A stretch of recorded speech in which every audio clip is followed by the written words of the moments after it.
About 15 years ago, I remember sitting at home in the UK and seeing this segment on TV about a replica of a British town that was built in the suburbs of Shanghai called Thames Town.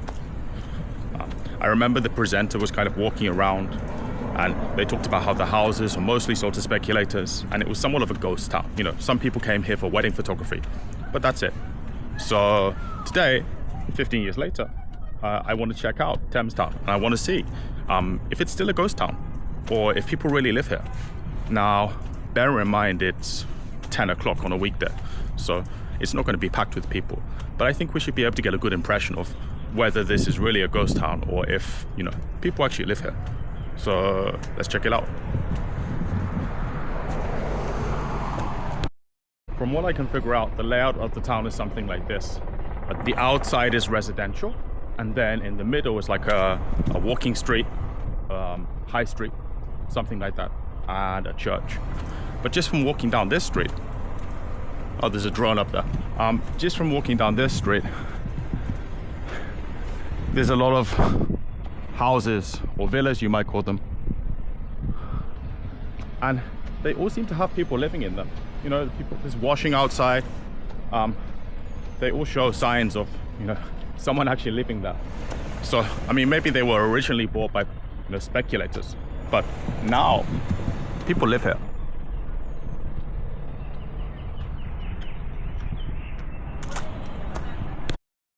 I guess this was supposed to be a pub. That's a, you know, kind of looks like that. I don't know what it is now. Maybe a restaurant, I think. Let's have a look. What does it say? Oh, hotel. Okay. And we've got Carnaby New Land. I don't think I've been to Carnaby Street. So let's see what Carnaby New Land's like. I can see lots of flashing lights. It's not going to be good for the camera.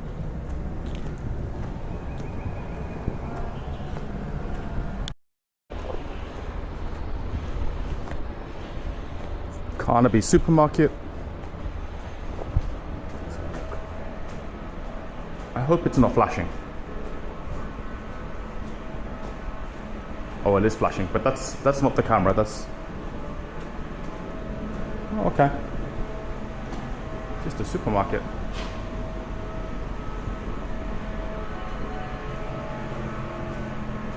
Some restaurants, maybe.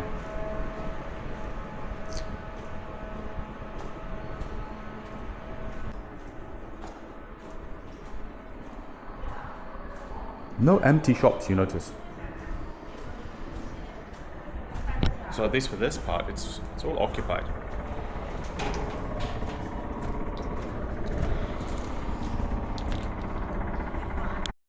I think I've been a bit unlucky because one of the landmarks here is a church, and I was hoping maybe, you know, maybe I could go outside or see people taking wedding photos, but the church seems to be under construction, or maybe they're renovating it and it's not under construction. You know, it's built a long time ago. So let's have a look at some of the other things around here. Phone box. I feel like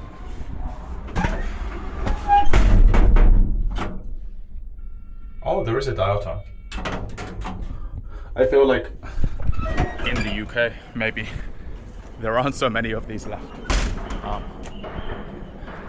Let's have a wander around because this feels kind of British.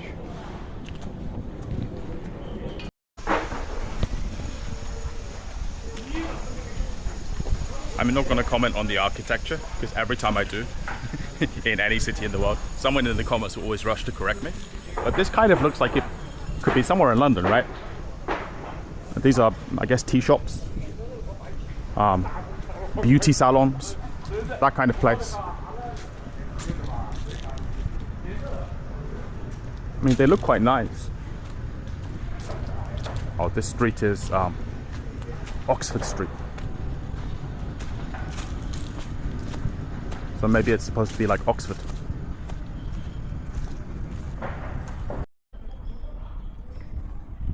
The post box is not very authentic.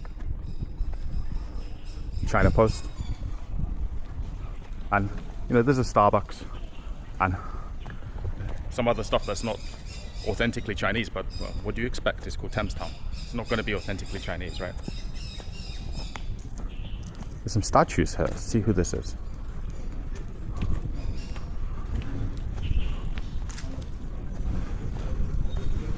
Oh, it's Winston Churchill, I think.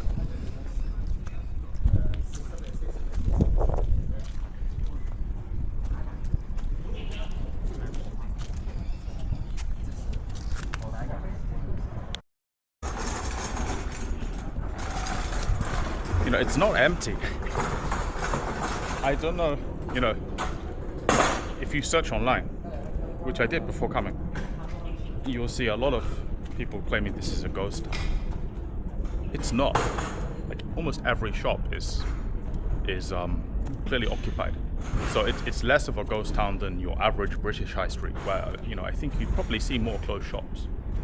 What's this? Byron.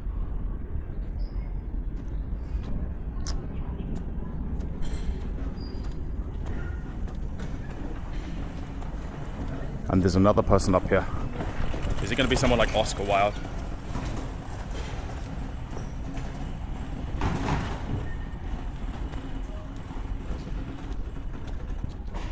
James Watt. I guess you couldn't have Oscar Wilde because Oscar Wilde was Irish, right? So he wouldn't fit in Thames Town. You kind of got a mix of British looking buildings, like those kind of mock Tudor buildings, and then this, which to me doesn't look, I'm not sure if that should be British or not. And again, on the outside there's some villas, but it seems to me quite a nice place to live. I'm wondering what it costs to live here. These houses are huge. Like the gardens are small. By British standards, they barely have a garden. That's kind of normal in China. But the houses, for sure, are huge. So I'm wondering if I can find like a real estate agent and see how much these houses cost.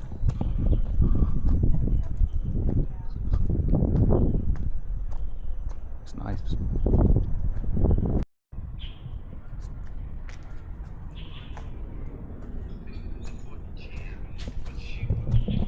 It's quite peaceful here, but if you look, even, you know, some of the car parks have some nice views.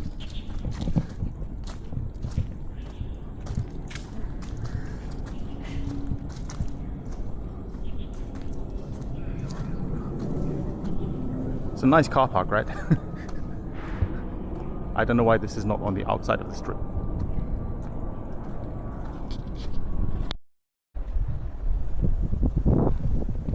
I did find a property agent, and she told me some of the prices here.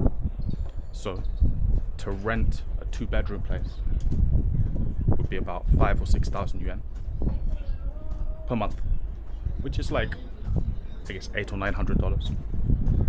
And then if you wanted to buy a house here, she said it would cost you about 30 million yuan. 30 million? Yeah, 30 million, which is a lot. 30 million yuan is $4 million, something like that. And she said, I said, how big? Because I just know I saw the houses are quite big. She said it's about 400 square meters. So I'll put these numbers up on the screen with the conversions, just to give you an idea of, you know, how much things cost here, because it's quite expensive, despite being so far outside the city center.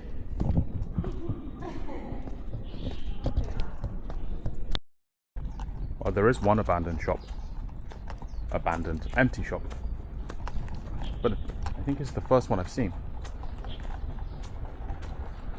I read online that some of this was originally, you know, designed to be like student accommodation, because there's a place not far from here called University Town. And I guess when the lady in the shop was quoting me the 2-bedroom apartment prices, it's probably in a place like this.